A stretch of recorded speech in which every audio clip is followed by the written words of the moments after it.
नाही, ही अतिशय आनंदाची गोष्ट आहे की श्री सी.पी. राधाकृष्णन जे महाराष्ट्राचे राज्यपाल होते ते आता भारताचे उपराष्ट्रपती झाले आहेत।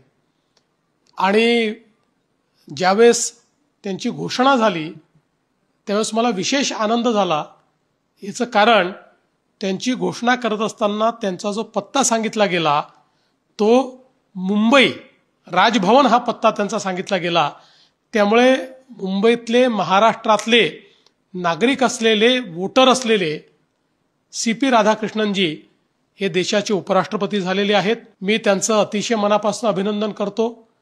देशाचे प्रधानमंत्री माननीय नरेंद्र मोदीजी ज्यांनी या संदर्भात पुढाकार घेतला त्यांचे देखील मी अतिशय मनापासून आभार मानतो।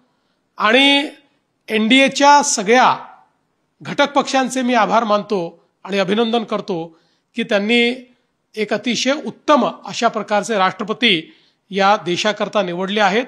मला विश्वास आहे की श्री सी.पी. राधाकृष्णनजी यांच्या उपराष्ट्रपती पदाच्या काळामध्ये त्या पदाची गरिमा वाढवण्याचं काम ते निश्चितपणे करतील।